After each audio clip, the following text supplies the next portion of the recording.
ce besoin d'aller à la rencontre de mon bien-aimé,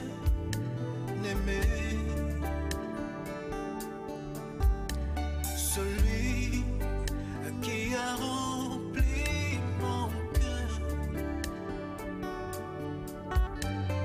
de paix, de joie et de bonheur. Bonjour, bien-aimés frères et sœurs dans le Seigneur, et merci de demeurer fidèles à votre émission, La gloire du ciel. Nous sommes heureux de vous retrouver chaque semaine afin de partager avec vous la parole du Seigneur. Merci à vous qui nous appelez de partout, qui nous encouragez. Merci vous qui nous suivez. Merci vous qui nous appelez pour un témoignage à la gloire du Seigneur pour ce que Dieu a fait dans votre vie à travers cette émission. Nous sommes heureux de vous retrouver encore une fois de plus et de poursuivre ce partage. Que Dieu bénisse chacun de vous partout où vous vous retrouvez et que la grâce de Dieu repose sur vous dans vos entreprises et vos affaires et que véritablement la gloire du ciel soit votre compagnie.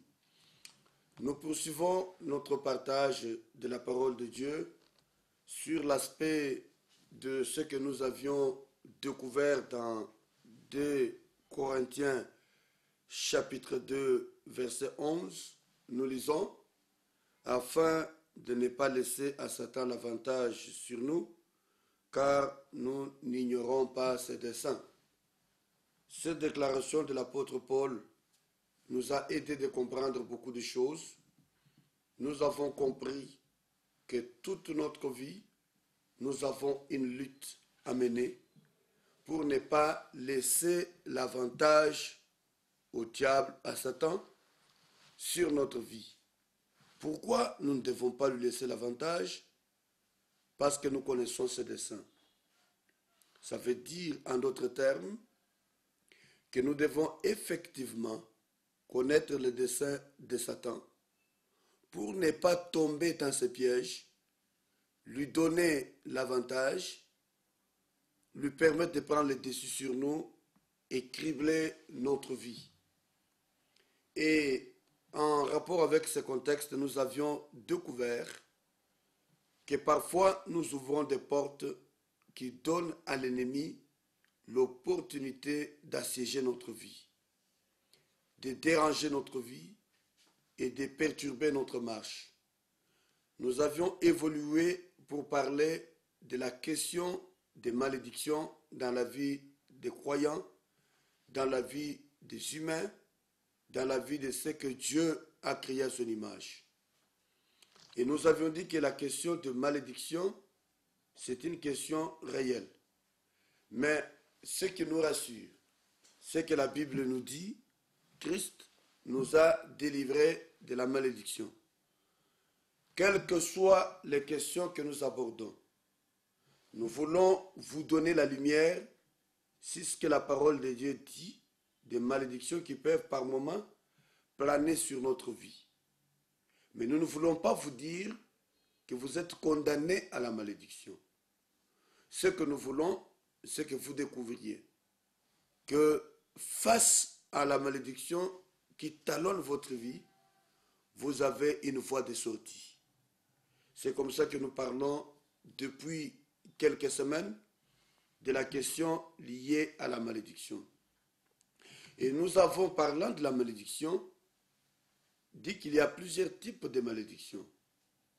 Nous avons parlé de la malédiction de la transgression de la loi.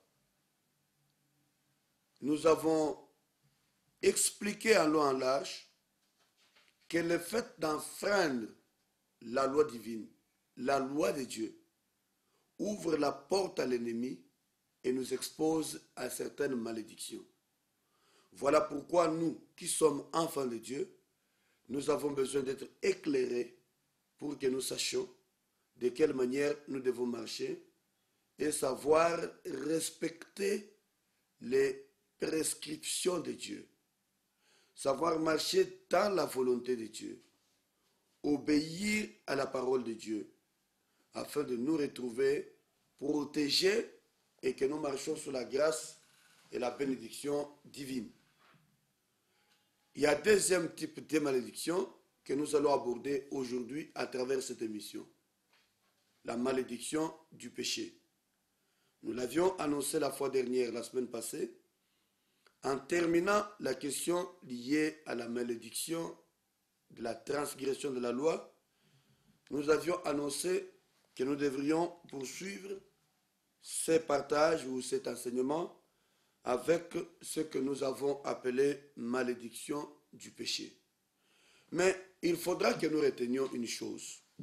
J'espère que nous sommes ensemble et en retraçant ce que nous avions dit la fois dernière, nous nous retrouvons dans ce que nous avons commencé.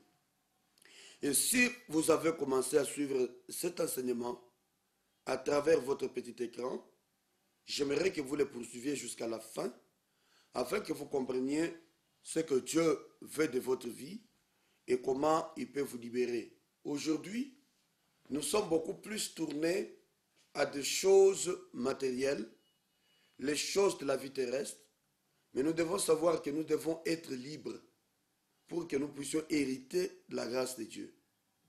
La Bible dit que si le Fils vous affranchit, vous êtes réellement libre.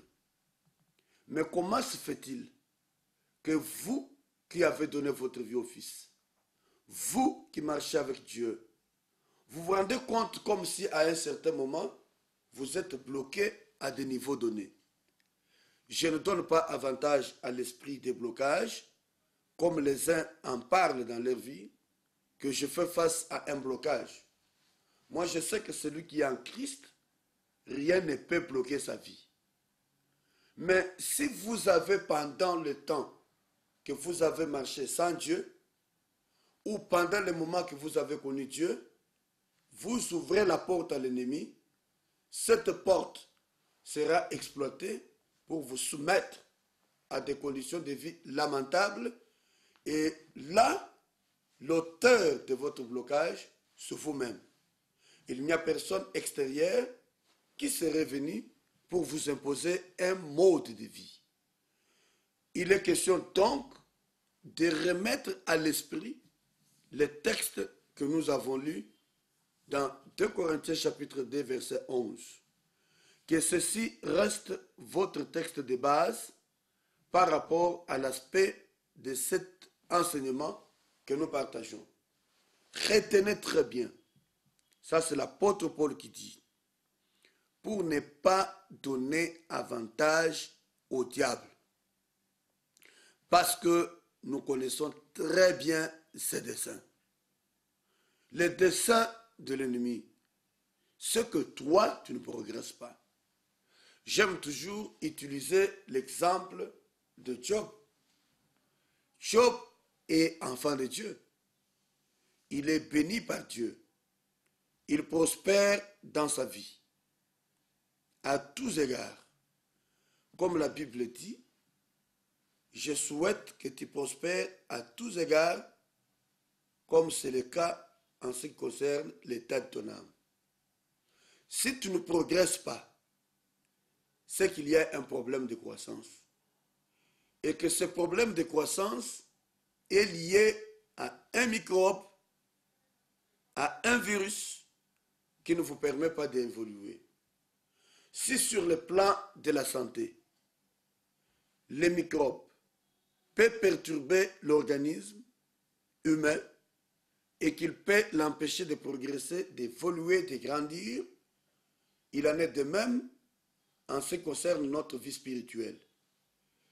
Un microbe spirituel, à savoir les péchés, qui s'implante dans votre vie, il ouvre la voie à une sorte de vie qui ne vous permettra pas de croître. Alors, Job marchait avec Dieu. Il craignait Dieu. Il n'y avait personne intègre comme lui. Mais écoutez ce que Satan vient dire à Dieu. Dieu lui pose la question, d'où viens-tu? Il dit, je viens de la terre, je me promenais sur la terre. Dieu lui dit, as-tu vu mon serviteur Job? Cet homme, il craint Dieu, il est intègre, un homme à qui Dieu rend témoignage. Dieu rend témoignage de l'honnêteté de Job, de l'intégrité de Job et de la vie de Job. Satan lui dit, ce n'est pas d'une manière désintéressée qu'il te craint. Il te craint parce que tu l'as béni, parce que tu lui as donné l'abondance, parce qu'il est dans la prospérité, parce que. Alors il dit à Dieu, si seulement il perdait ces choses, il va te maudire. Dieu l'a laissé faire. Mais ce que je veux montrer ici, c'est que le diable cherche des occasions pour vous empêcher à vous de demeurer dans une stabilité de vie. Mais il ne faudra pas que vous lui ouvrez la porte. Nous avons parlé que lorsque vous transgressez la loi, c'est une porte qui fait entrer la malédiction dans votre vie. La loi divine. Cette loi inscrit même dans ta conscience. Tu sens qu'il ne peut pas faire telle chose, mais tu t'entêtes et tu le fais. Voilà les conséquences, c'est que tu as ouvert la porte à la malédiction.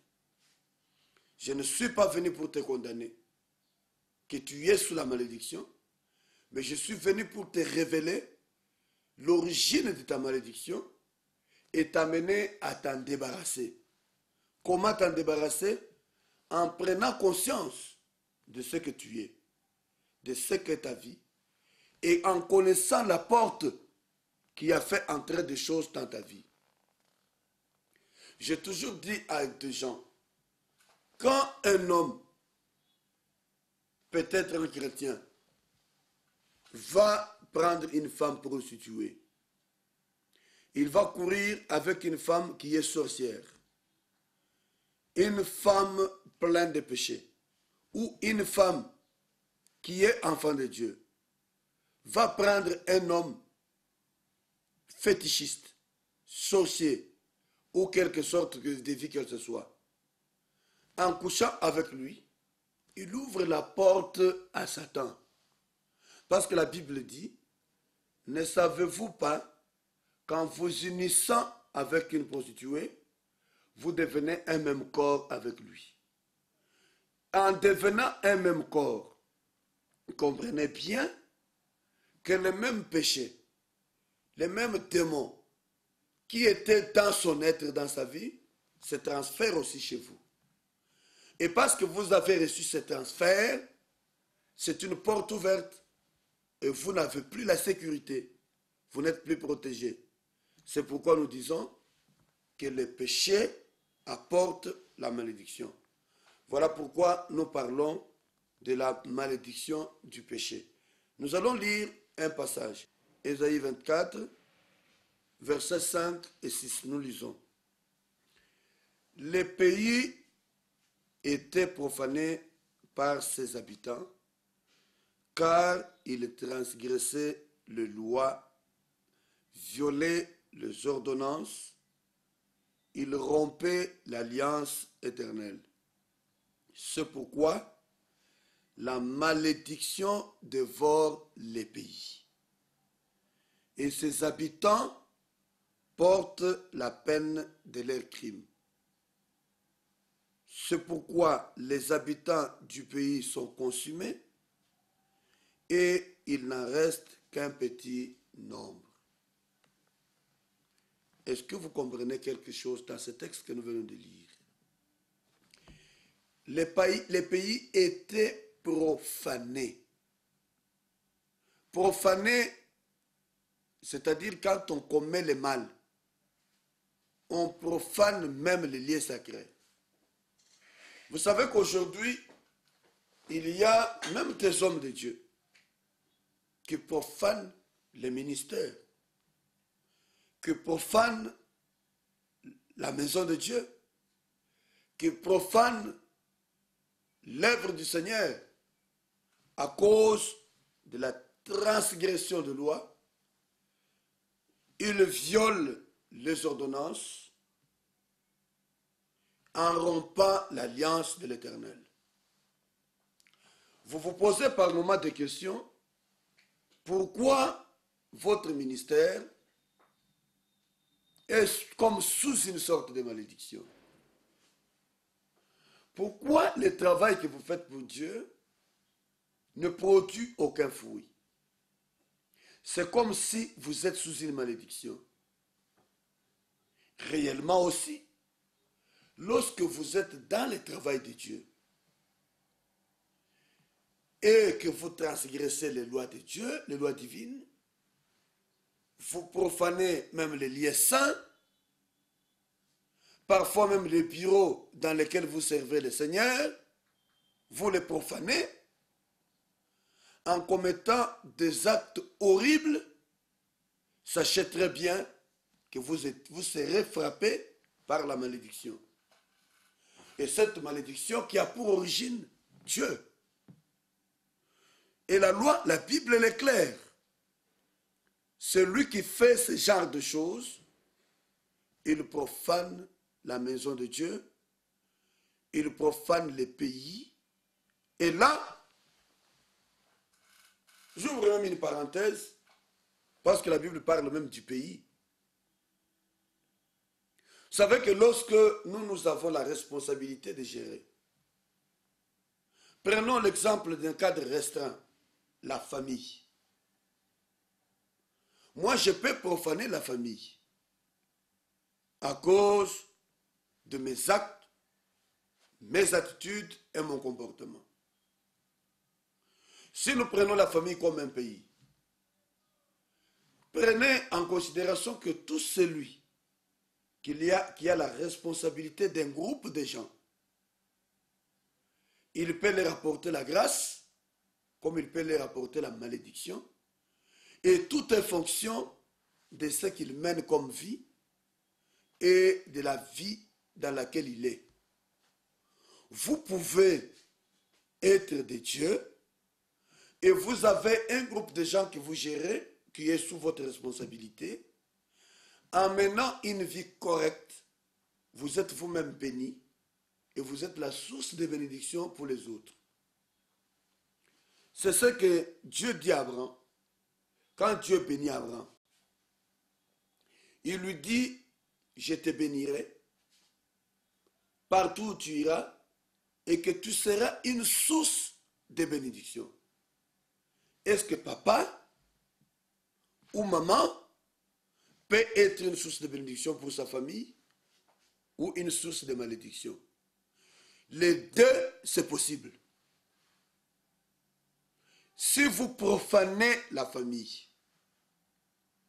vous profanez les liens saints, vous profanez en rompant l'alliance avec Dieu, en violant les ordonnances de Dieu, en péchant volontairement, au lieu que vous soyez source de grâce et de bénédiction, vous serez source de malédiction. Un père de famille, un pasteur sur une église, un responsable d'une entreprise. Vous êtes PDG, ADG ou quoi que ce soit, ou TG. Un responsable d'un peuple. Écoutez-moi bien.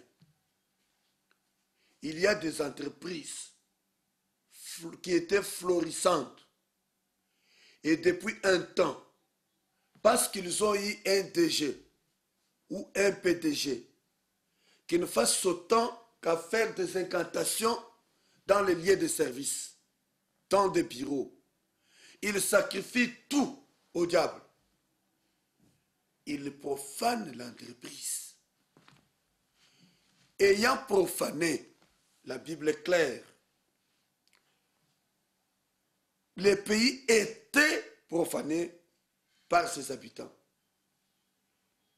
Vous qui habitez votre pays, qu'est-ce que vous faites de votre pays?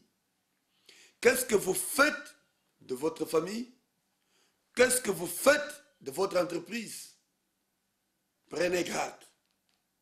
Il ne faudra pas que les autres subissent les malheurs qui semblent être la conséquence indirecte de péchés commis par une autre personne. Voilà pourquoi, disais-je, il y a des entreprises qui étaient florissantes.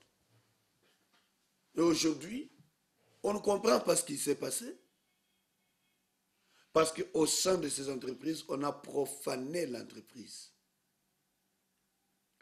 Je ne vais pas m'attarder sur ces choses, mais j'ouvrirai une parenthèse pour attirer l'attention de chacun. Que nous qui sommes enfants de Dieu, nous aspirons à être une source de bénédiction pour les autres et non source de malédiction. Dieu l'a dit à Abraham, tu seras source de bénédiction. En même temps, Dieu est clair, celui qui te bénira sera béni. Vous avez un homme de Dieu, un homme qui sert Dieu, vous travaillez avec lui, vous ignorez sa qualité de serviteur de Dieu, il est sous une onction, sous une grâce que Dieu protège. Et à cause de cette grâce, vous êtes sous la même bénédiction. Mais si vous vous mettez à vous battre contre lui, ce n'est pas lui que vous combattez la grâce et l'onction de Dieu. Et lorsque vous vous mettrez en guerre contre cette grâce et contre cette onction de Dieu, vous-même, vous verrez quelle sera la conséquence qui suivra votre vie. Il faut faire attention. Non seulement on peut une source de bénédiction, mais on peut s'attirer la malédiction en combattant la grâce de Dieu. C'est une parenthèse que je ferme. Nous parlions de la malédiction du péché. Il dit le pays était profané, car les habitants transgressaient les lois.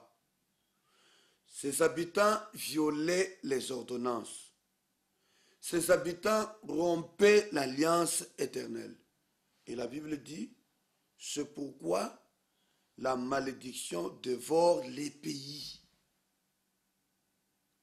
La malédiction dévore les pays. Et ces habitants portent la peine de leurs crimes. C'est pourquoi je lance un appel à tous les enfants de Dieu dans ce pays, la République démocratique du Congo.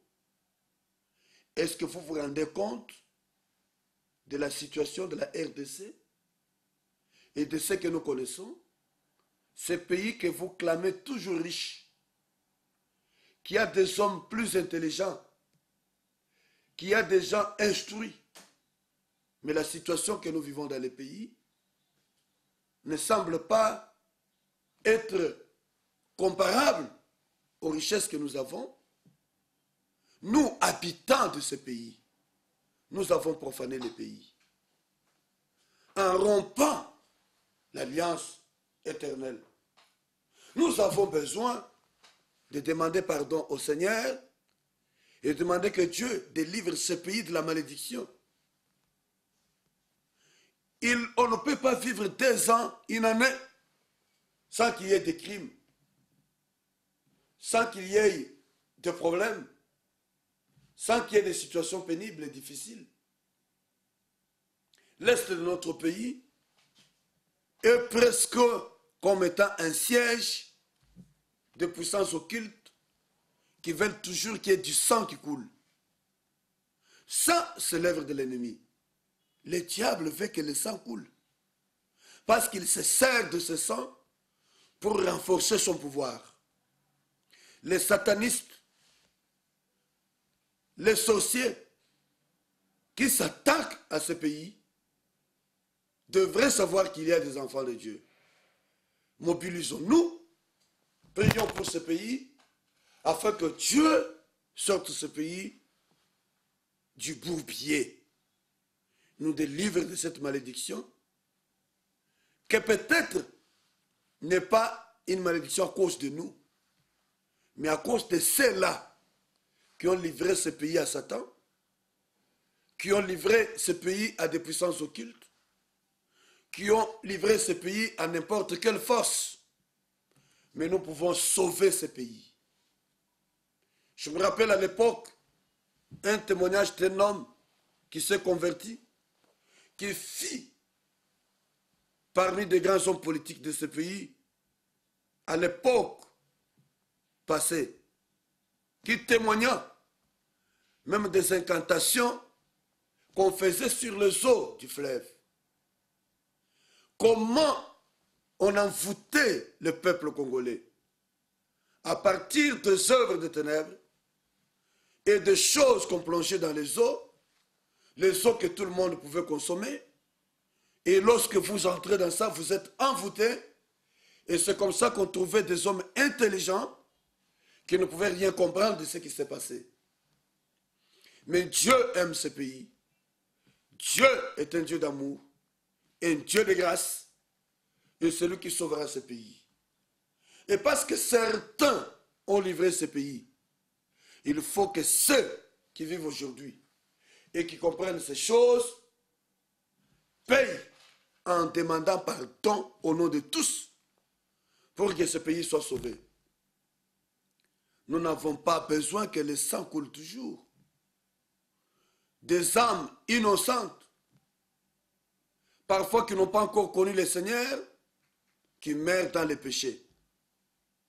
Bien-aimés serviteurs de Dieu, enfants de Dieu, levons nos voix vers le trône et prions pour la libération de ce pays. Et la Bible dit dans ces derniers temps, je répandrai de mon esprit sur toute chair, même si c'est en ce temps-là que les choses sont difficiles. Dieu peut accomplir des grâces et des merveilles pour sauver ce pays. Méditons une minute.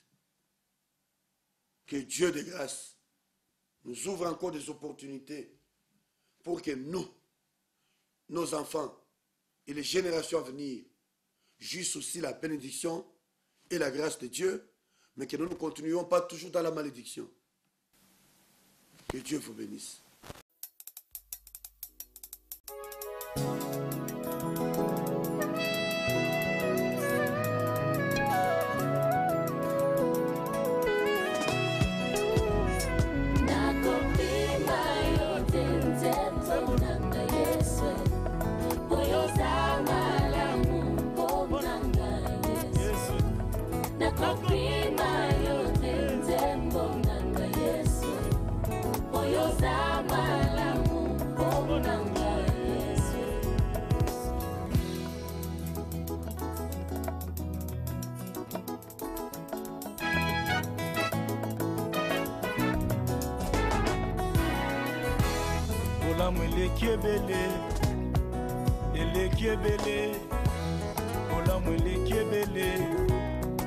Elekebele nazo initiative akotanga bolamu na Nzambe moko sima mosusu na vi na ngai kasi nakoki te po elekebele nazo initiative akotanga bolamu na Nzambe moko sima mosusu na vi na ngai nayoki moto pasi paske elekebele bolamu yango bolamu yango bolamu Nzambe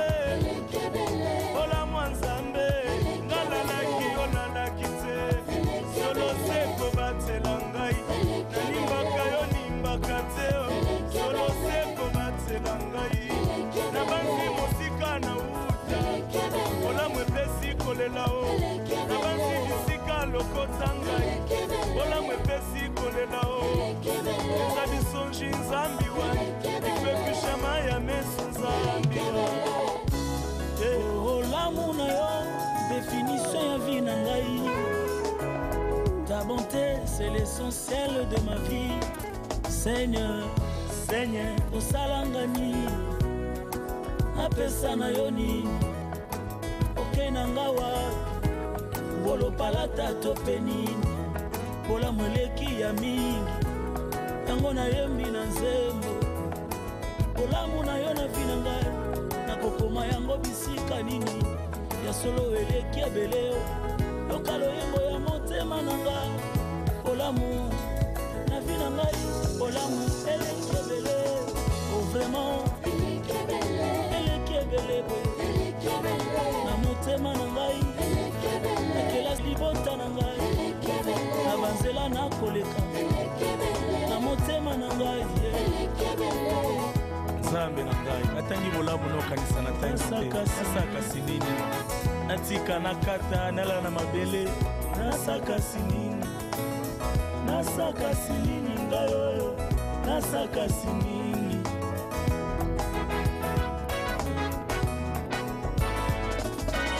bolamu ekamati Mefibosheth inde ti liboso ya Dawidi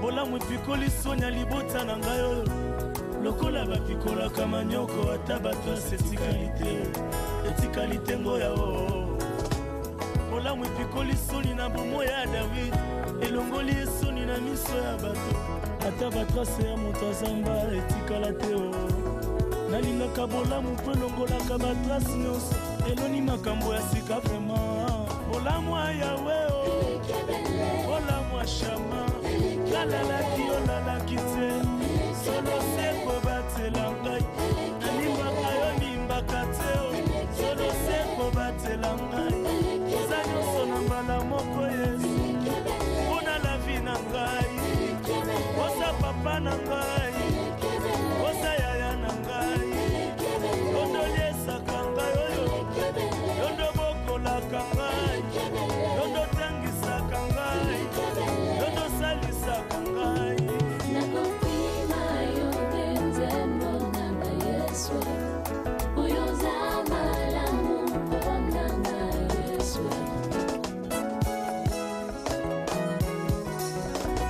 seki ye vrai ngai oyo nameki otanga kasi eleki ebele ngai oyo nameki otanga kasi eleki ebele.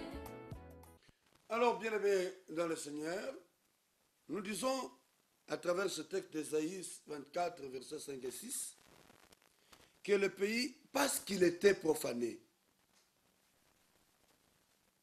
la Bible dit, Dieu a livré à la malédiction. C'est pourquoi la malédiction dévore les pays. Je veux que tu notes très bien. La malédiction peut te frapper, peut t'atteindre, pas parce que toi tu as fait le mal, mais qu'il y a une conséquence de la vie des autres. C'est comme ça que nous avons dit qu'il y a le péché à une conséquence directe ou indirecte. Direct par ta propre vie, mais indirect, il y en a qui subissent. Comme l'exemple que je venais de donner du pays. Pour des gens qui ont rendu témoignage, j'ai suivi ce témoignage, il y en a qui ont écrit, il y en a qui nous ont parlé de cérémonies de primacourières dans les temps passés. Quand ils se sont donnés au Seigneur, ils nous ont révélé ces choses. Ce qui a été fait sur les eaux pour envoûter tout le monde. Mais si nous nous donnons à Christ et que nous demeurons à Dieu, Dieu peut nous libérer de la malédiction. Alors il dit, à cause de ça, la malédiction dévore le pays. Et ses habitants portent la peine de leurs crimes. Est-ce que tous avaient commis les crimes? Non. Mais les habitants portent la peine des crimes commis par certains. C'est pourquoi je dis que vous, pères de famille, faites attention à la vie que vous menez. Vous, maman, qui avez la responsabilité de conduire vos enfants, faites attention à la vie que vous menez. Vous, jeune homme, jeune fille, faites attention. Car le péché conduit à la malédiction. Malédiction du péché. Il dit les habitants portent la peine de leurs crimes. C'est comme ça que je disais la fois dernière que nous avons la responsabilité de transmettre à nos enfants la bénédiction et non la malédiction. Mais lorsque vous ne tirez pas attention, vous communiquerez la malédiction à vos enfants. Nous en parlerons lorsque nous aborderons la malédiction héréditaire ou la malédiction issue des liens héréditaires qui se transmet de père au fils à cause de la vie qui a été menée. Le pays était profané. Comment était-il profané? Par la transgression de loi. Les gens vivaient comme ils veulent. Ils pratiquent les péchés comme ils veulent. Ils violent les ordonnances de Dieu. Ils rompent l'alliance éternelle. Et la conséquence, c'est qu'ils ne sont plus avec Dieu. Ils ont ouvert la porte à l'ennemi. Or, la Bible dit, pour ne pas donner occasion à Satan. Pour ne pas donner avantage à Satan sur nous. Comment vous donnerez avantage à Satan sur vous? Mais en lui ouvrant la porte. Comment lui avez-vous ouvert la porte? Par les péchés. Enfin, nous avons dit la transgression de la loi. 2, par les péchés. Et à cause de ça, la malédiction dévore le peuple, dévore la famille, dévore les enfants. Vous voyez que les mêmes choses pratiquées par vos arrière-grands-parents sont arrivées à votre vie et aujourd'hui vos enfants en vivent. Les enfants portent la peine de leurs crimes. C'est pourquoi les habitants du pays sont consumés et il n'en reste qu'un petit peuple, un petit nombre. Que Dieu fasse grâce à votre vie. Je vais seulement vous révéler l'origine de votre souffrance, de votre peine, et vous montrer que vous pouvez en être libéré. Parce que Christ, il est venu pour délivrer de la malédiction. Prenons le cas d'Adam et Ève. Lorsque Adam et Ève ont transgressé les ordres de Dieu, la malédiction a été prononcée. J'aimerais dire à quelqu'un qu'il y a certaines choses qui sont arrivées dans la vie d'Adam et Ève qui n'étaient autres que la malédiction. En d'autres termes, la conséquence de leur péché. Dans leur vie, c'était des conséquences directes. Mais tous les autres qui descendent d'eux, c'est les conséquences indirectes. Ça veut dire qu'ils n'ont pas péché, mais ils subissent la loi parce qu'ils sont nés de l'homme. C'est pourquoi la Bible dit, tous ont péché et sont privés de la gloire de Dieu. Comment tous ont péché? Tous ont péché en Adam et Ève. À cause du péché d'un seul, du crime d'un seul, la malédiction a régné dans le monde. Est-ce que vous le comprenez très bien? La malédiction a régné dans le monde. Nous pouvons lire dans Genèse chapitre 3, verset 14. Genèse 3, verset 14. Qu'est-ce que la Bible nous dit? La Bible dit ceci. L'Éternel Dieu dit au serpent, puisque tu as fait cela, tu seras maudit entre tous les bétails et entre les animaux des champs. Tu marcheras sur ton ventre et tu mangeras de la poussière tous les jours de ta vie. J'imagine qu'à la création, le serpent ne marchait pas sur son ventre. Parce que si Dieu dit aujourd'hui, tu marcheras sur ton ventre, c'est une malédiction qui le frappe et désormais il mange la poussière tous les jours de sa vie. Je mettrai inimitié entre toi et la femme, entre ta postérité et la postérité de la femme. Continuons, verset 16. Il dit à la femme, j'augmenterai la souffrance de tes grossesses, et tu enfanteras avec douleur, et tes désirs se porteront vers ton mari, mais il dominera sur toi. C'est une malédiction enfantée avec souffrance. Une véritable malédiction. Il dit à l'homme, verset 17, puisque tu as écouté la voix de ta femme et que tu as mangé de l'arbre au sujet duquel je t'avais donné cet ordre, tu n'en mangeras point, le sol sera maudit à cause de toi. C'est à force de peine que tu en tireras ta nourriture tous les jours de ta vie. Il te produira des épines et des ronces, et tu mangeras de l'herbe des champs. Dieu vous bénisse. Vous qui êtes attentifs à la parole du Seigneur ce matin ou ce soir, suivant l'heure à laquelle vous suivrez cette émission.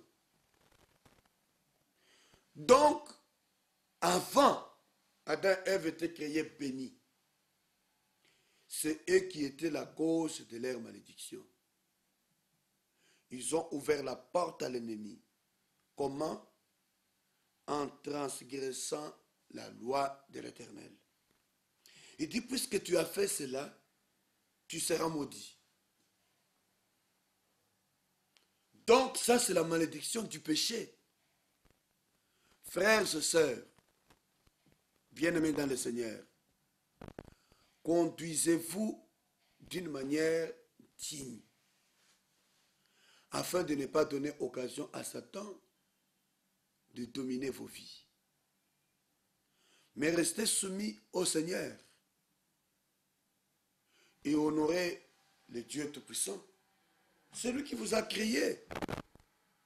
C'est lui qui vous a donné sa loi afin que vous y marchiez. Lorsque l'homme et la femme, c'est-à-dire Adam et Ève, ont transgressé la loi de Dieu, ont transgressé les ordres de Dieu, ils ont ouvert la porte à la malédiction. Comment mènes-tu ta vie, papa et maman? À l'exemple de ce papa et cette maman, Adam et Ève. Comment menons-nous notre vie? Et après, nous avons l'habitude souvent d'accuser les autres. Quand un problème vous arrive, un mal vous atteint, une souffrance vous frappe, souffrance qui est la conséquence des actes que vous avez commis. Vous vous mettez à accuser les autres. Écoutez, ce n'est pas ça la solution. La vie, elle est faite de décisions. Et ce que vous vivez tous les jours, c'est la conséquence des décisions que vous avez prises dans votre vie. La Bible dit dans Deutéronome, quand il parle aux enfants d'Israël, il dit, voici, je mets devant vous la vie et la mort. Il dit clairement, voici, je mets devant vous la vie et la mort. Choisis la vie. Mais il ne vous impose pas le choix. Dans votre marche de tous les jours, vous êtes libre de choisir la vie. Si vous vous aimez vous-même, vous aimez vos enfants, vous aimez votre progéniture, vous aimez votre église, vous aimez votre père, vous aimez votre pays, vous aimez votre nation. Alors, Dieu ne vous oblige pas de les servir. Dieu ne vous oblige pas de les suivre, mais il vous demande de les suivre. Mais vous avez donc la liberté de faire votre choix. Choisis les biens, tu vivras. Et nous verrons dans Deutéronome combien la Bible fait la part des choses. Il dit, voici la malédiction qui s'attachera à vous, qui sera votre partage lorsque vous aurez désobéi à la voix de l'Éternel. Alors, lorsque vous avez fait un choix entre les deux voies, que vous avez choisi la vie ou la mort, c'est une décision que vous prenez en âme et conscience. Alors, subissez vous-même les conséquences des décisions que vous avez prises. Bien-aimés dans le Seigneur, n'imputons pas nos échecs qui découlent des décisions mauvaises prises dans la vie aux autres. N'imputons pas aux autres. Soyons tous responsables de ce que nous décidons. Si vous avez choisi, vous pères de famille, de quitter votre maison, aller vivre en désordre en dehors de votre maison, et que la conséquence, vous êtes sous la malédiction dans votre vie, vous avez trouvé des maladies, vous avez trouvé des choses qui vont vous faire mourir, n'attribuez pas votre mort aux sorciers de votre famille. Assumez vos actes. Si vous, mère de famille, vous avez mené une vie compromettante et que vous vous retrouvez dans des conditions précises, assumez vos actes. Mais je vous annonce une chance que l'Éternel vous accorde. Il a dépouillé les nations et les dominations. Il a délivré ceux qui lui appartiennent. Et il nous a rachetés de la malédiction du péché aussi. Si vous reconnaissez que vous vous retrouvez dans des péchés qui ont ouvert la porte à la malédiction dans votre vie, c'est simple. 1. Demandez pardon au Seigneur. Et repentez-vous de ces actes. Un repentir sincère. Celui qui se repent, il abandonne et laisse. Il renonce. Papa et maman, frères et sœurs, bien-aimés dans le Seigneur, quelles sont les décisions de votre vie? Qu'est-ce que vous décidez dans votre marche? Et comment marchez-vous avec votre Seigneur? Écoutez-moi, bien-aimés dans le Seigneur. Je suis venu encore ce soir vous annoncer la grâce.